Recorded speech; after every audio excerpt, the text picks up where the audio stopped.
नमः श्रीवर्धमानाय निर्धुतकलिलात्मने सालोकानां त्रिलोकानां यद्विद्यादर्पणायते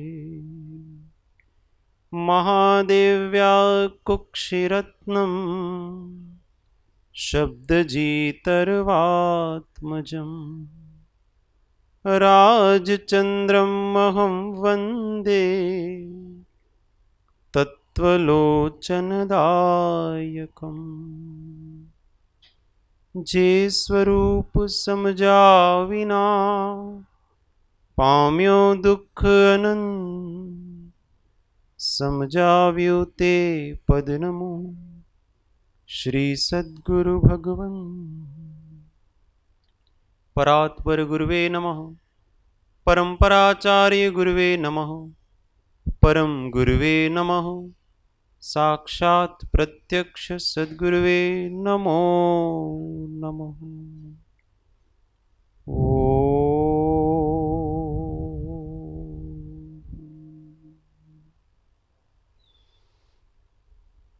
જય સદગુરુ.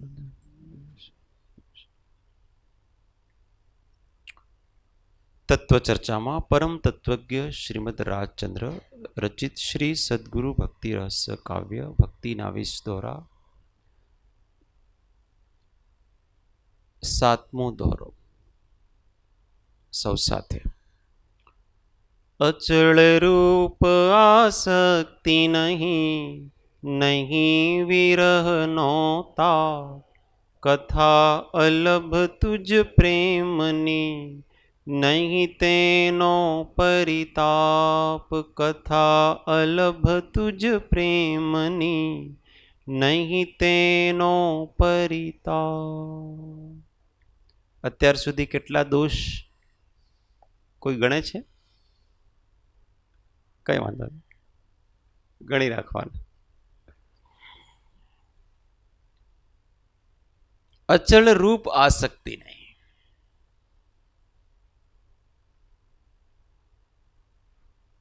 नहीं विरहनो ताप. वो कह रहे हैं हे भगवान, મને તમારા અચળ સ્વરૂપમાં આસક્તિ નથી. બીજું, નહીં વિરહનો તાપ,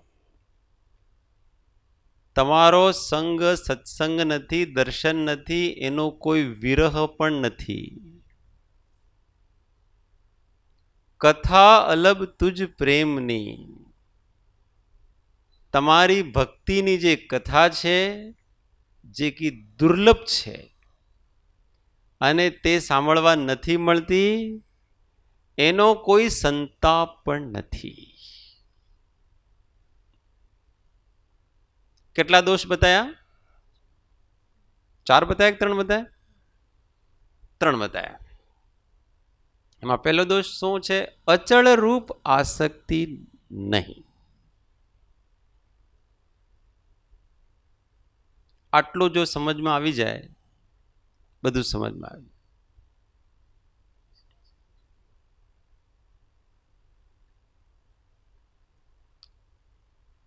એટલે ભગવાનના વીતરાગ સ્વરૂપ ઉપર મને અત્યંત આસક્તિ નથી. જો એ આસક્તનો શબ્દનો પ્રયોગ કર્યો છે.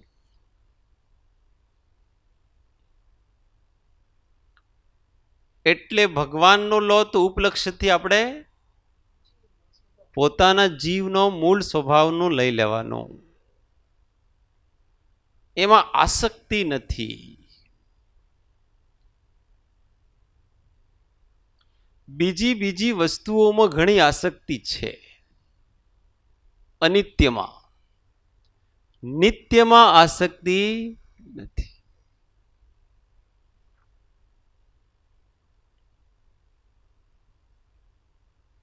અત્યારે અહીંયા બધા જ્ઞાયક,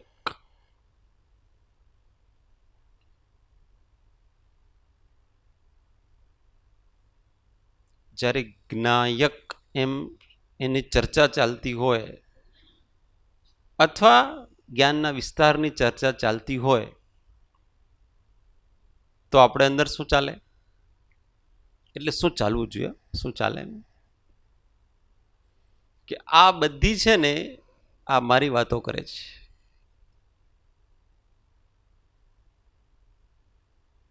અને વાત કરવી જેટલી અઘરી છે, સમજવું જેટલું અઘરું છે, એના કરતા અનંત ગણું સહેલું એ વસ્તુને અનુભવ કરવો છે. આ વસ્તુ સમજમાં આવી જોઈએ. એટલે તો જ્યારે અનુભવ થયો ત્યારે એમ કહી દે કે કહી શક્યા નહીં પણ તે શ્રી ભગવાન જો તેહ સ્વરૂપને અન્ય વાણી તે શું કહી, અનુભવ ગોચર માત્ર રહ્યો તે જ્ઞાન જો, અપૂર્વ અવસર એવો ક્યારે આવશે. તો અનુભવ સહેલું છે કે કેવું સહેલું છે? સહેલું કયું? એમાં અનુભવ સહેલું છે, કેમ કે અનુભવમાં આપણે કંઈ કરવાનું નથી, પરનું કંઈ મહેનત કરવી પડતી નથી. અને કહેવામાં તો કેટલી બધી વસ્તુઓ જોઈએ. મારે સમજાવવું હોય અથવા આદરણીય રાજેન્દ્રભાઈને સમજાવવું તો એમને કેટલી વસ્તુની જરૂર પડે. સૌથી પહેલા તો વાણીનો યોગ જોઈએ, બીજું એવા પ્રકારનો ક્ષયોપશમ જોઈએ,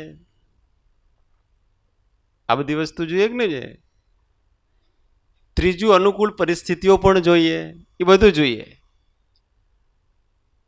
બોલવા વાળાને ઘણી તકલીફ અને સાંભળવા વાળાને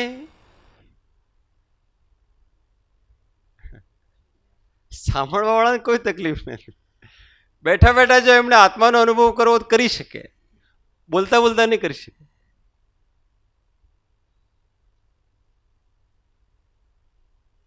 ભગવાનની વાણી સાંભળતા સાંભળતા સમ્યક દર્શન થાય.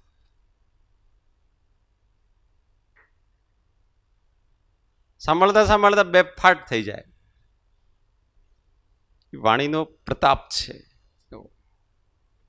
એટલે એકચ્યુઅલી કરવામાં કાંઈ નથી કર. અત્યારે આખું સિદ્ધ કરીને બતાવ્યું કે નહીં બતાવ્યું, પછી આપણે શું કરવું? આપણે કાંઈ કરી નથી શકતા. ગતિમાં હેતુત્વ ધર્માસ્તિકાય થાય છે, સ્થિતિમાં હેતુત્વ અધર્માસ્તિકાય થાય છે, પરિણમનમાં હેતુત્વ કાળનું છે, સ્થાન આપવાનું કામ આકાશનું છે. આપણે શું કરવું? બેઠા રહો. वास्तविकता ऐसी ही है. हमने अभी तक इसको बहुत गंभीरता से नहीं लिया.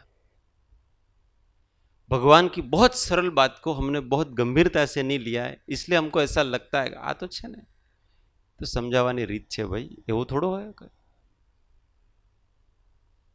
वास्तव में ऐसा ही है. और जब ये समझ में आएगा, अपने अंदर अनुभव होगा, तब समझ में आएगा कि इतनी सरल बात आज तक मैं इससे अछूता रहा कैसे. जो मैं हमेशा हूं, यही बात कर रहे हैं, अचल रूप आसक्ति नहीं. मैं हमेशा रहता हूं, उसी के ऊपर मुझे आसक्ति नहीं.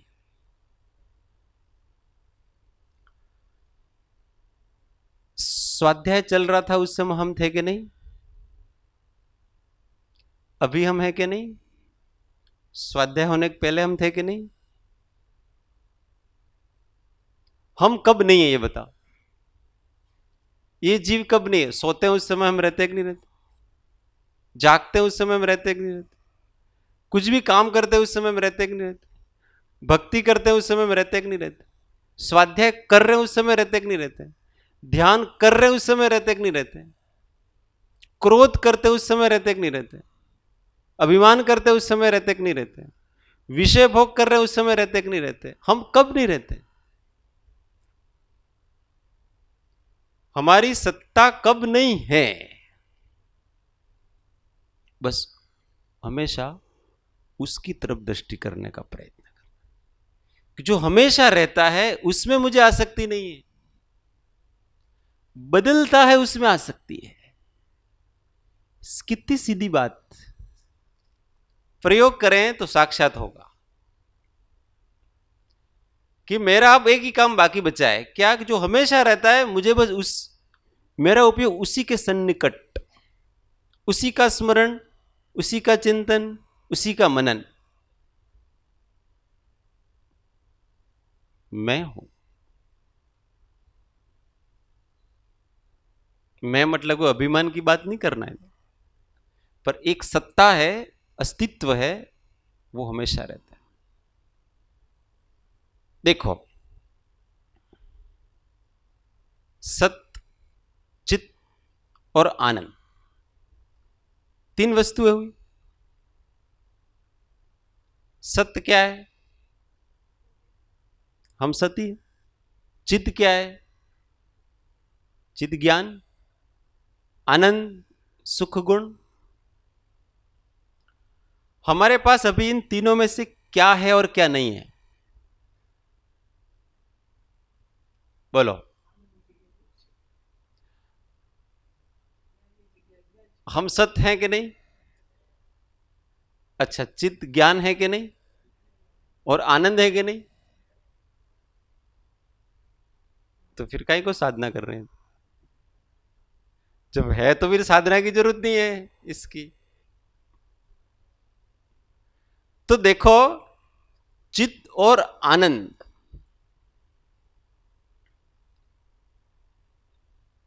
ये कर्म के प्रभाव से कदाचित आवृत हो सकते हैं,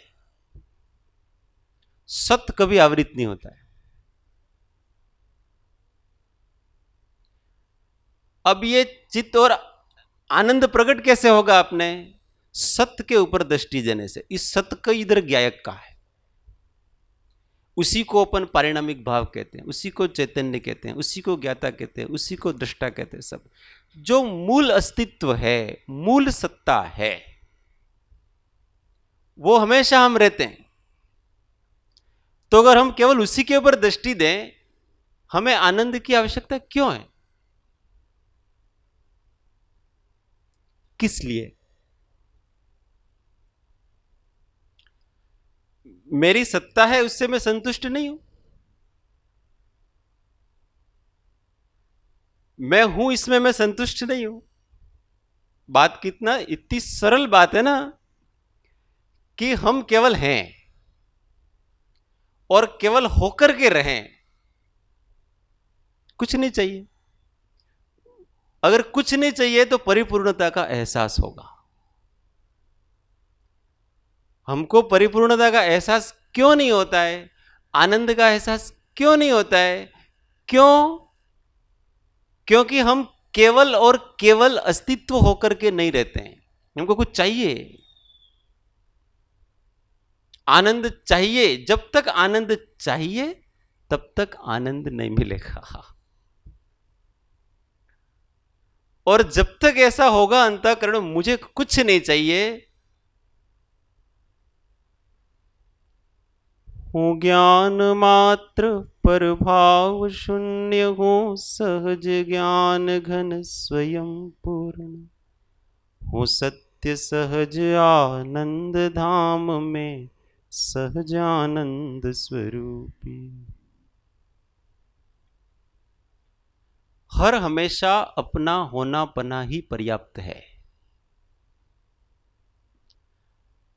कुछ करना धरना नहीं है। क्या? हर हमेशा अपना होना पना ही पर्याप्त है।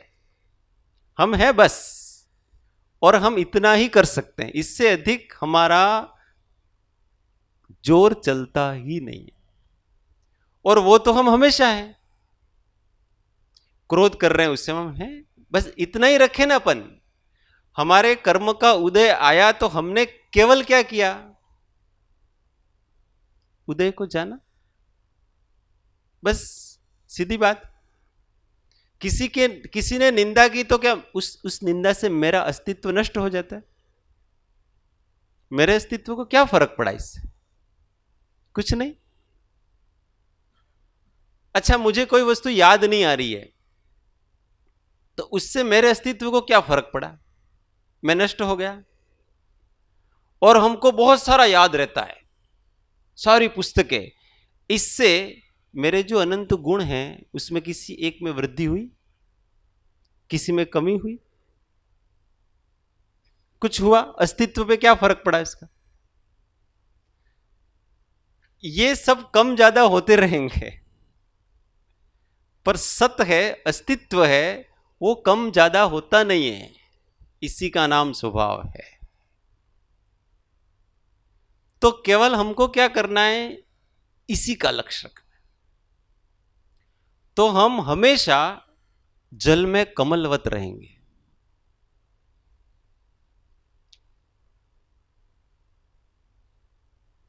शास्त्र की भाषा में उसको बहुत तरीके से समझाया जा सकता है। ज्ञानी उसको बड़ा सरल कहते हैं, ज्यों की त्यों धर दीनी चदरिया। हाँ, बहुत सरल भाषा। यहां कोई ऐसी डिबेट हो गई,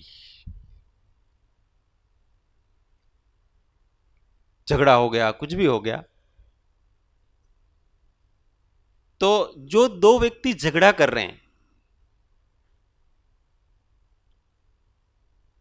और एक व्यक्ति केवल उन दोनों को देख रहा है, बस मध्यस्थ है, झगड़े का प्रभाव किसके ऊपर पड़ेगा? संस्कार किसके ऊपर पड़ेंगे? दो झगड़ रहे उनके ऊपर, केवल देख रहा है, उसके ऊपर कोई संस्कार पड़ने वाला नहीं है उसका। और उसको पूछेंगे, भाई तुम उधर उस समय थे, तुम्हें थे, तुमने क्या किया? मैंने कुछ नहीं किया, मैं केवल था। साक्षी नाम इसका है। अब कहते साक्षी कि ये इस घटना में ये साक्षी थे। साक्षी क्या करता है? क्या किया उसने? कुछ नहीं किया, केवल वो वहां था। इसके अतिरिक्त उसका उस प्रसंग से कोई लेना देना नहीं। तो वास्तव में अगर हमको अपने नित्य स्वरूप को प्राप्त करना है, उसकी अनुभूति करनी है, तो अचल रूप आसक्ति, बार बार बार बार जो रहता है उसी के ऊपर मन जाए, उसी के ऊपर चिंतन जाए, उसी का विचार, विचारक का ही विचार, दृष्टा को ही देखना, ज्ञाता का ही ज्ञान करना। सारी चीजें उल्टी चलानी पड़ेगी। वे उल्टी चल रही है ना, ज्ञेय का ज्ञान कर रहे हैं, मतलब अन्य वस्तुओं का। उस अब ज्ञान किसका करना पड़ेगा?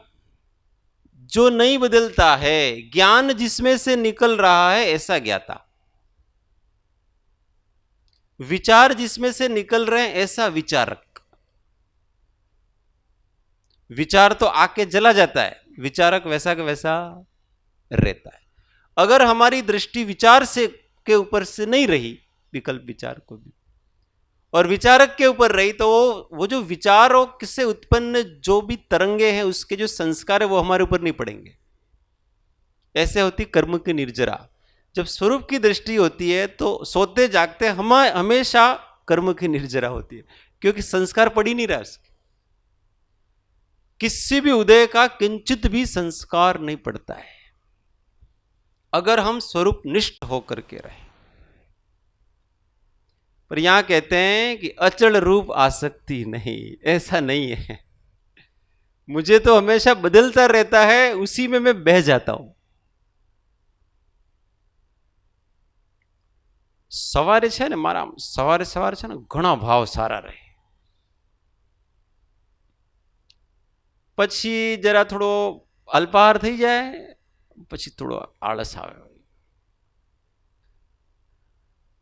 પછી અડધા કલાક પછી ફરી સારા થઈ જાઓ ભાવ મારા, અને પછી 12 વાગે જમી લો, પછી તો ગઈ વાત, ભાવ ઘણા બગડી જાય છે.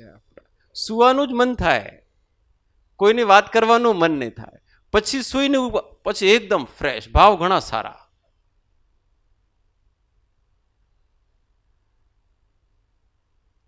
तो भेद ज्ञान करना, सुबह जब भाव अच्छे हो रहे थे उस समय हम थे कि नहीं? जब नाश्ता करके थोड़े भाव बिगड़े उस समय तुम थे कि नहीं? जो इन भावों को जानता है ना उसी को हम भूल जाते हैं, भावों को याद रखते हैं। इसलिए हमारी दृष्टि हमेशा परिणति पर रहा करती है। एक अखंड धारा से ज्ञायक का लक्ष्य रहे, हम कभी अपसेट नहीं हो सकते। अपन कहते हैं ना, અમે છે ને અપસેટ થઈ જવાય છે। अपसेट क्या वस्तु है बताओ? अपसेट नाम की कोई वस्तु ही नहीं है, ये मन से, काल्पनिक मन से निकलती है आपकी। और अगर हम उसकी खोज करेंगे ना कि अपसेट हुआ कहां से, मैं तुरंत आत्मनिष्ठ हो जाएंगे, क्योंकि ये मेरी कल्पना थी अपसेट होना, और कुछ नहीं था। પણ આ તો ઘણો अपसेट થઈ જવાય ને પછી याद आवे कि હું अपसेट छूं, तो पहले तो अपसेट हूं वो भी याद नहीं आता है। अच्छा, जब हम अपसेट होते हैं उस समय हम होते हैं कि नहीं होते? होते हैं ना। और वो थोड़ी देर बाद हम सेट हो जाते हैं। अपसेट के हमारे अनुकूल हो गया तो थोड़ी देर बाद हम सेट हो जाते हैं। उस समय हम थे कि नहीं? जो अपसेट हुआ उसको किसने जाना? तो अपसेट हम नहीं है, अपसेट को जानने वाला। ऐसी जैसे ही विचार स्फुरित होगा वो दुख खत्म हो जाएगा। एकदम सरल सी बात है। तरंग को जानने वाला मैं हूं, तरंग में नहीं हूं। अभी क्या हो रहा था कि उदय के कारण से, उदय में जुड़ने के कारण से तरंग रूप हो रहा था। अब जैसे ही तरंग को ऐसा जाना कि ये तो मात्र तरंगे आई और जाएगी, तो अपने मूल जो तरंग जहां से निकल रही है उसके ऊपर जैसे ही दृष्टि हुई तो वो निस्तरंग हो गया। फालतू में परेशान होता इतना, कुछ बात ही नहीं थी, कल्पना है थी, कल्पना करके। कभी कभी हम किसी घटना के बारे में बहुत सोचते हो। आज हमारे ऐसी मीटिंग चली और मीटिंग में ऐसी ऐसी बात हुई। अब फिर वो सामायिक करने बैठता है तो मीटिंग ही चलती है उसकी सामायिक। उन्होंने ऐसा कहा था पर ऐसा नहीं है, ऐसा होना चाहिए, इस प्रकार से होना। अब मैं उनको ऐसा, अब दूसरी बार मीटिंग होगी तो मैं इस प्रकार से इनको ऐसे ऐसे बिंदु समझाऊंगा, ऐसा करूंगा, वैसा करूंगा। मैंने एकदम सीधी सादी बात के सत्य बात कही थी, समझा ही नहीं उन लोगों ने बिल्कुल। पर अब तो मैं समझा के रहूंगा, मैं अब इस तरीके से इतना सारे विकल्प जाल करता। दूसरी मीटिंग होती है उस समय बैठते, उसमें से कोई याद नहीं आता उसको, क्योंकि उस समय तो जो उसका उदय आएगा उसी अनुसार बात होगी सारी। केवल क्या किया उसने, काल्पनिक तरंगों से वो तरंगित होता रहा और घंटों घंटों बिता करके अर्थ ध्यान करता है। सीधी बात है, मीटिंग में हम केवल थे।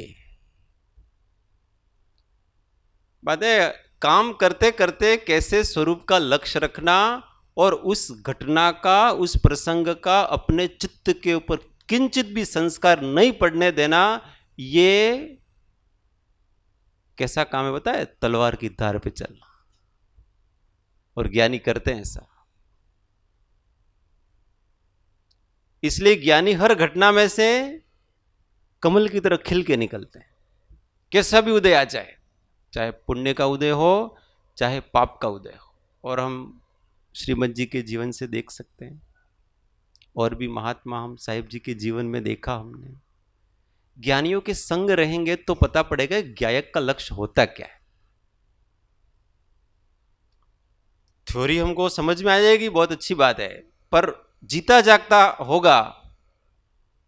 और ज्ञानी का संग किया है और ईमानदारी से किया तो वो ज्ञानी नहीं हो, ऐसा हो ही नहीं सकता।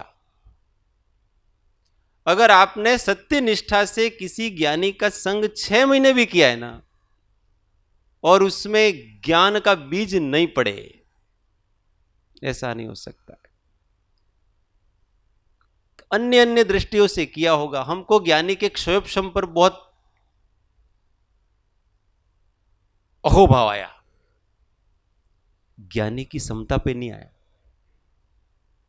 ज्ञानी की हमेशा एक धारा से जो चलती हुई आत्म शांति है उसके ऊपर नहीं आया। कोई समझाते हैं तो बहुत अच्छी तरह से वो खोल के समझाते हैं, उसके ऊपर महात्म्य आया, शांत भाव के ऊपर नहीं आया। इसलिए हमने ज्ञानी का स्वरूप क्या समझ लिया, ये ज्ञानी का स्वरूप है, इसलिए हमको ऐसा लगा कि हम ज्ञानी नहीं हो सकते। आटલું બધું હોય ત્યારે જ્ઞાની થવાય, ऐसा तथ्य बना ना, सामने निकल के तो यही आया।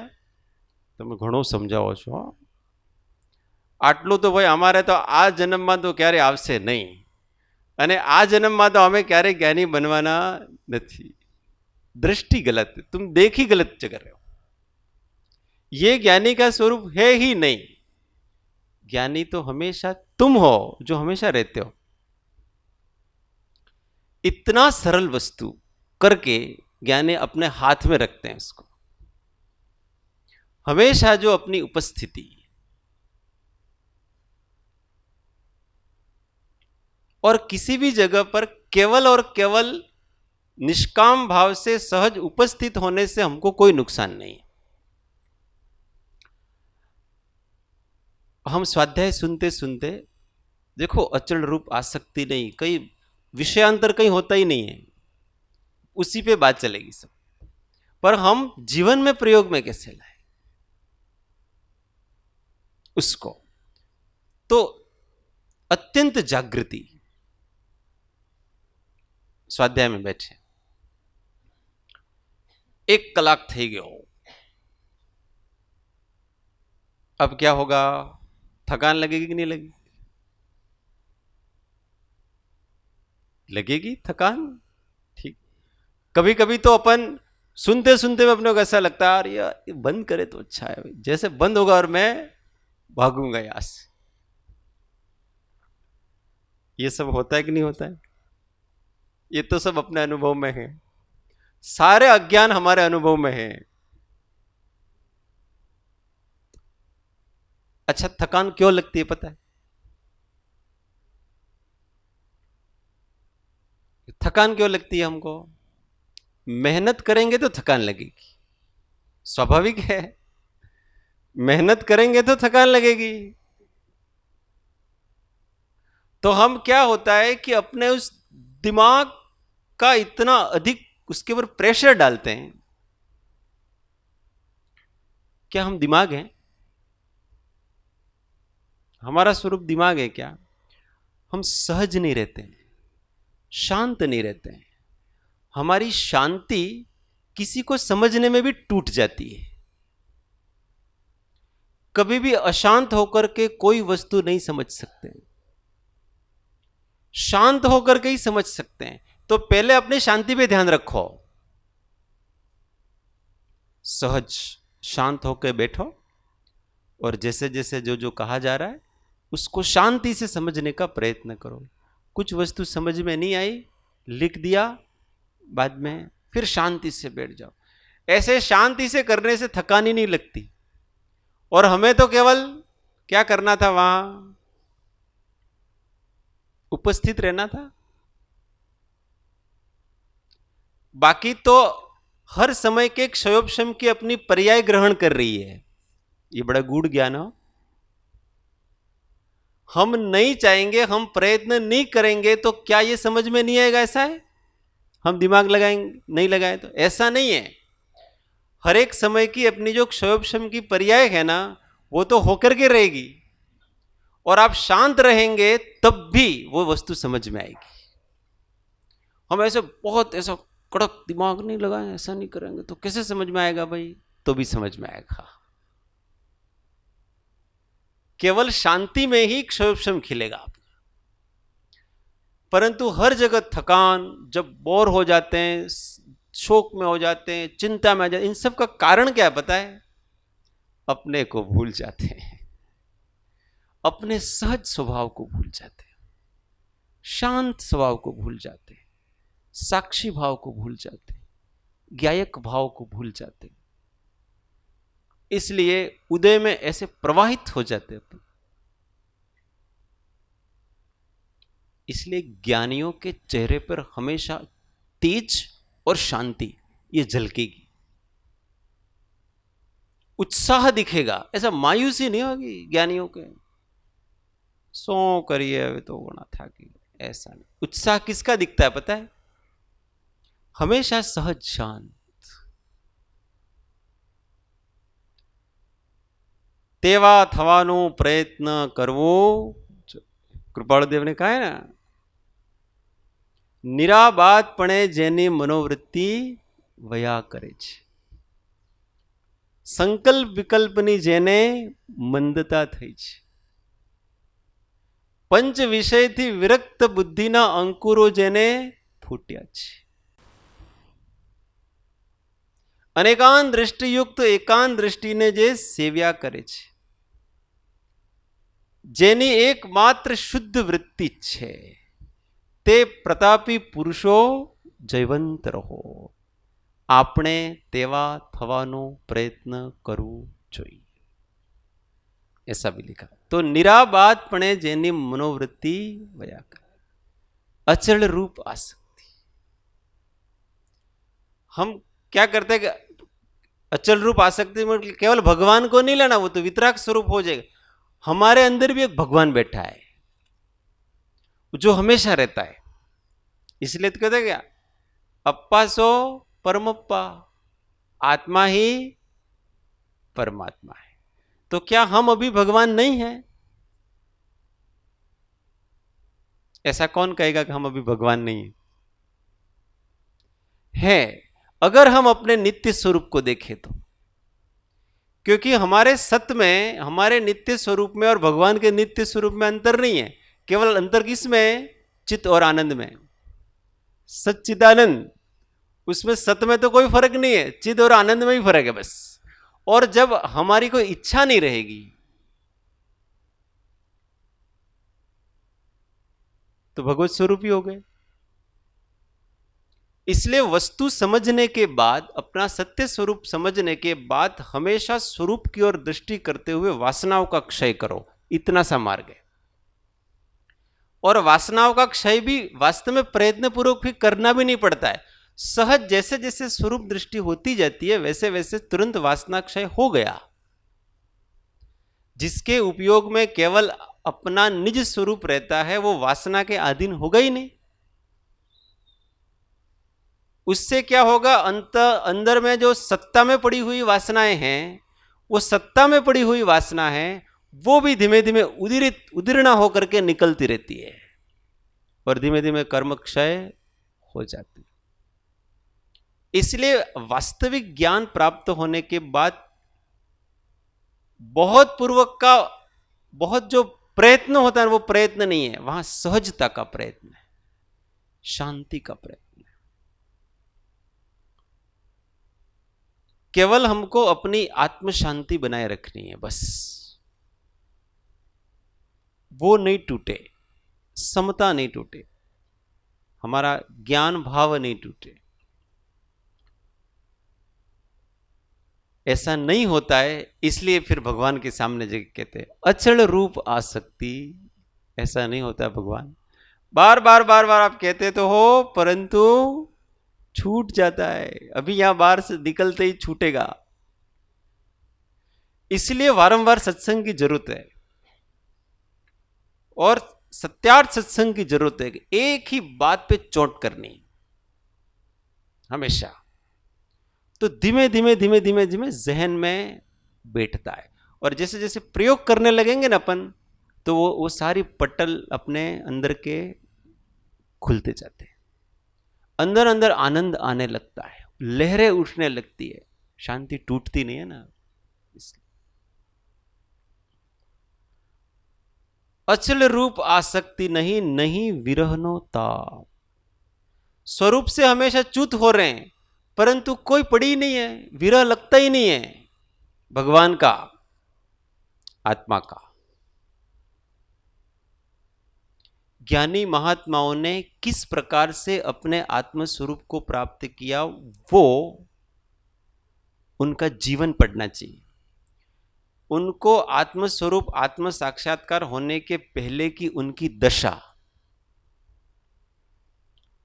वो पढ़ना चाहिए अपने को। वो पानी के बाहर निकाले हुई मछली जैसी तड़पती है जीवन के लिए, ऐसे वो अपने स्वरूप की उपलब्धि के लिए तड़पते हैं। विरह कि अब तो आत्मा के बिना नहीं जिया जा सकता है। इतना मेरा स्वभाव का महात्म्य बताया आपने। जब तक मैं इस स्वभाव का साक्षात्कार नहीं कर लूं तब तक जीवन बेकार, सब कुछ जहर की तरह लगता है। खाना पीना विष, और इंद्रियों के विषय विष के जैसे लगते हैं। सब तरफ से उदासीनता आ जाती है। एक वही वही चाहिए, अब ज्यादा अब कुछ चाहिए नहीं। क्यों? क्योंकि मैं साक्षात भगवत स्वरूप पर मैं अपने से ही अनभिज्ञ हूं, अपना ही अनुभव नहीं है। सब कार्य गौण, पहले वो काम करना है। जब तक आत्म साक्षात्कार नहीं हो जाता तब तक कुछ नहीं करना है। दूसरा,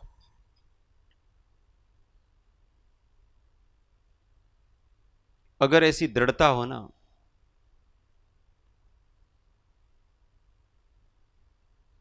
दरस बिना दुखन लागे ने, दुखन लागे ने,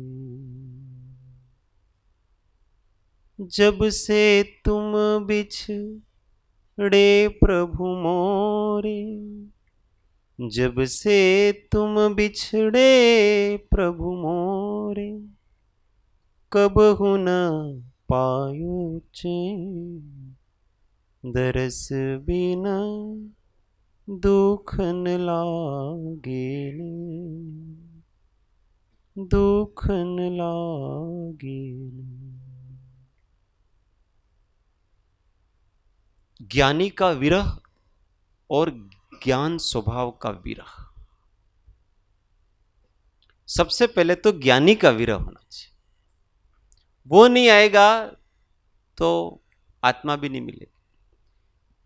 जो सजीवन ज्ञान मूर्ति है, उस ज्ञान मूर्ति से एक क्षण भी मैं अलग होना नहीं चाहता हूं।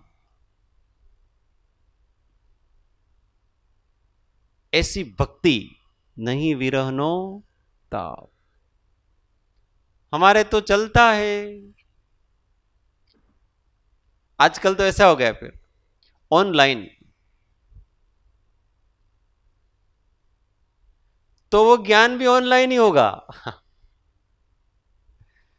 भाव ज्ञान, संवेदन ज्ञान नहीं होगा, क्योंकि ज्ञान कोई भाषा वर्गणा थोड़ी है। ज्ञान तो ज्ञानी में प्रकट है, उसके स्वभाव से, उसके आचरण से, उसमें दिखेगा ना। तेना मन वचन कायानी प्रत्येक चेष्टाना अद्भुत रहस्यो फरी फरी निधिध्यासन करवा।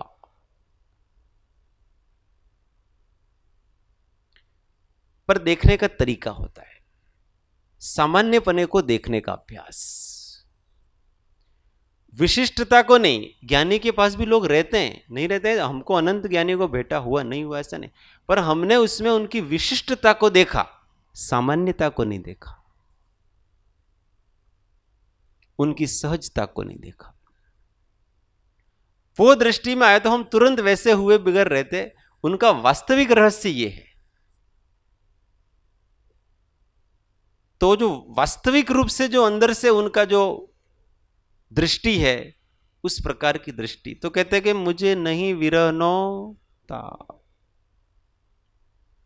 ચાલશે આપણે આ જીવનમાં આપણને સમ્યક દર્શન નહીં થાય ને આત્મજ્ઞાન નહીં થાય તો ચાલશે, પણ આપણું કામ તો કરવું પડે ભાઈ, ઉપાધિઓ તો કરી.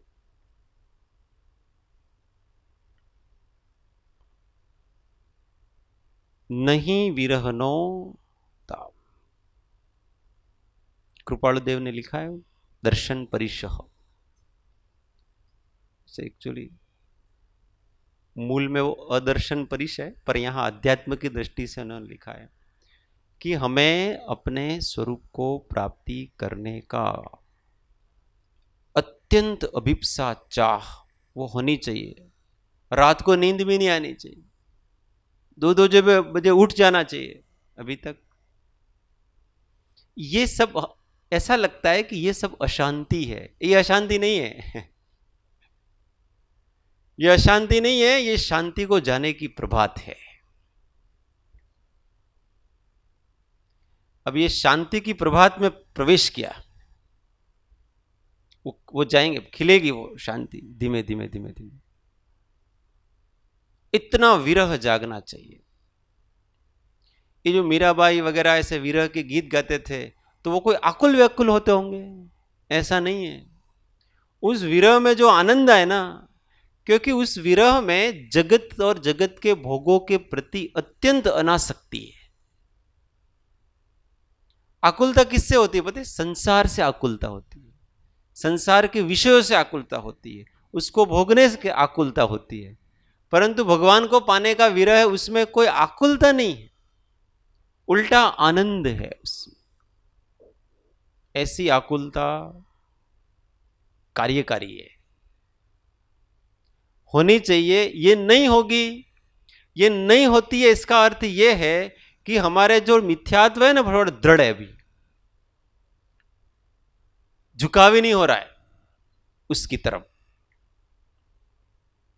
परंतु उसको भी ज्ञानियों के बोझ से शांत भाव से उस दर्शन परिसर को सहन करना, ऐसा भी कहा है। फिर ऐसा नहीं कि रोते रहना, ऐसा नहीं कहा वहां।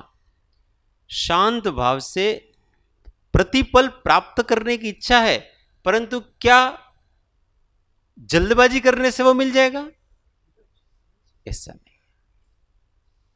समझो, वस्तु समझो और समझ समझ करके स्वभाव में आओ। स्वभाव को समझना, स्वभाव में रहना, स्वभाव को समझना, स्वभाव में रहना, स्वभाव को समझना, स्वभाव कर। अपनी आंखों के सामने केवल अपना स्वभाव होना चाहिए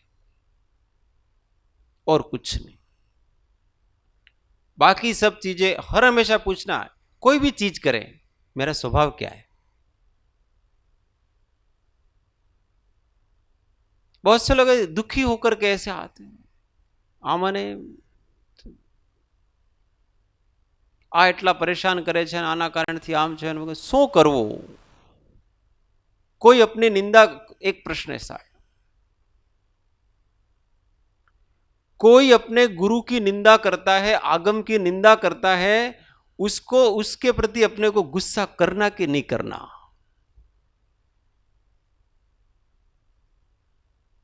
और नहीं करेंगे तो ज्यादा करता है, ज्यादा करता है तो बहुत, तो वो तो गुस्सा करना जायज है कि नहीं? मैंने केवल उनको इतना ही कहा है, आपके गुरु ने आपका स्वभाव क्या बताया ये बताओ पहले।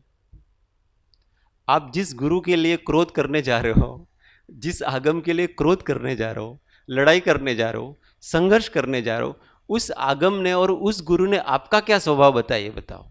तो उन्होंने तो कहा कि हमेशा क्षमा रखना, शांत रहना। तो उनकी आज्ञा मुख्य है कि ये आप उनकी आज्ञा का पालन कर रहे हो कि उनका पक्ष क्या कर रहे हो बताए? बात तो सही है, फिर भी रहा नहीं जाता है। किसको रहा नहीं जाता है? प्रश्न पूछो। ये जिसको रहा नहीं जाता वो कौन? वो अपना कर्मकृत व्यक्तित्व है, वो मैं नहीं हूं। जिसको रहा नहीं जाता है वो मैं नहीं हूं। शांत रहो, रहा जाता है। जब तक आत्मविचार नहीं जागता है तब तक ही कषाय का जोर चलता है, और जैसे ही आत्मविचार जागा, कषाय का जोर चलता ही नहीं अपने ऊपर, तुरंत व्यक्ति ठंडा हो जाता है। यह है निरंतर आत्म अनुसंधान।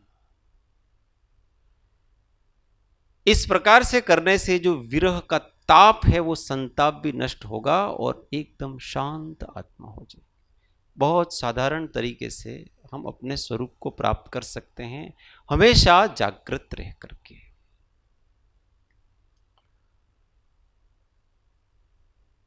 आत्म भाव न भावता जीव लहे केवल ज्ञान रे, आत्म भाव न आत्म भाव न भावता जीव लहे केवल ज्ञान रे। आत्म भाव न आत्म भाव न भावता जीव लहे केवल ज्ञान रे। आत्म भाव न भावता जीव आत्म भाव न भावता जीव लहे आत्म ज्ञान रे। आत्म भाव न भाव लहे आत्म भाव न भावता जीव लहे आत्म ज्ञान रे। आत्म भाव न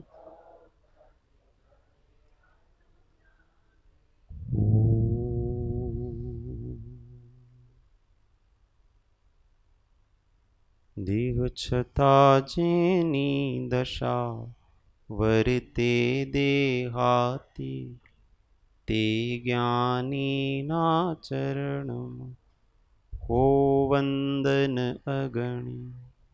ते ज्ञानी ना चरण हो वंदन। सद्गुरु परम कृपाळु त्रिलोकनाथ की जय। सब संतन की जय। आनंद घन ओम। 1 मिनट मौन आत्म अनुसंधान।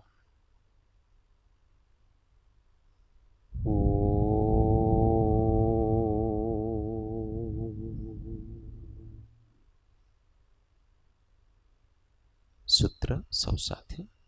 हूँ आत्मा छूं आपनो सेवक छूं सौनो मित्र।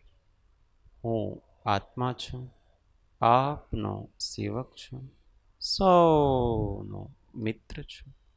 हूँ आत्मा छूं आपनो सेवक छूं सौनो मित्र छूं। ओम शांति शांति शांति। जय सद्गुरु।